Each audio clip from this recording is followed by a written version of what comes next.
All welcome back to my channel Telangana రుచులు. So ఈరోజు evening snacks అయితే మా మమ్మీ నా కోసము దోశ పిండితోని చిట్టి పునుగులు అయితే చేస్తుందండి. సో ఇదైతే దోశ పిండి అనమాట. అందులో కొంచెం salt, baking soda and also కొంచెం జీరా విత్ ఆనియన్ అనమాట. సో ఇక్కడైతే ఆయిల్ రెడీగా పెట్టేసుకున్నాం, ఎందుకంటే ఆయిల్ హీట్ అవ్వడానికి కొంచెం టైం పడుతుంది కాబట్టి ఆయిల్ ఫస్ట్ పెట్టేసుకున్నాం అనమాట.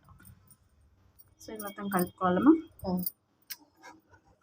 సో ఇదండి ఇలా కలుపుకోవాలి. ఇందులో పచ్చిమిర్చి వేసుకుంటే కూడా బాగుంటుంది, బట్ నేను తిన్నాను కాబట్టి పచ్చిమిర్చి అయితే వేసుకోవట్లేదు. అండ్ పచ్చిమిర్చి కొంతమంది కొత్తిమీర చిన్నగా కట్ చేసి వేసుకుంటారు, అలా బాగుంటుంది కానీ నేను తిన్నాను. ఆనియన్ కూడా నాకు ఇష్టం లేదు, బట్ మా మమ్మీ వేసింది అనమాట. ఇదండి ఇలా చిన్నగా వేసుకోవాలన్నమాట. ఆనియన్ వేసాం కాబట్టి ఈ షేప్ అయితే కరెక్ట్ రాదు, అందుకని.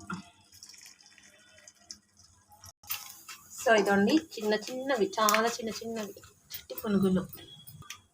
ఇదండి చిట్టి పునుగులు చాలా చిన్నవి. ఇప్పుడు సర్వ్ చేసుకున్నాం.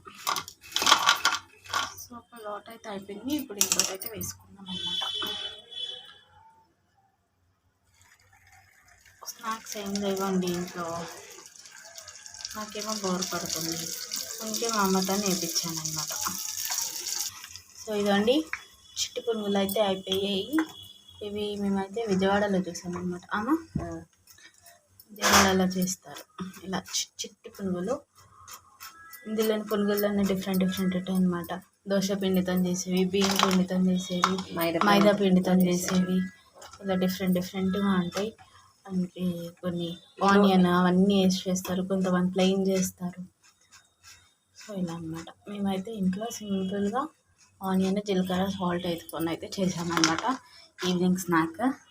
ఇదండి దీంతో పాటు వెల్లుల్లిపాయ కారము అండ్ ఇంకా ఏంటో నువ్వులు కాదు సారీ, దీంతో పాటు పల్లి పచ్చడి.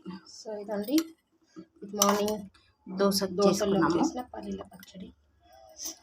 అది ఇప్పుడు పునుగుల్లో దీంతో పాటు ఆనియన్ అనమాట. అలా ఒక ఏమంటారు పునుగు తీసుకొని దాన్ని పచ్చడి కారం అది ఉల్లిగడ్డ పక్కన పెట్టుకొని తింటే బాగుంటుంది అనమాట టేస్ట్. ఇదండి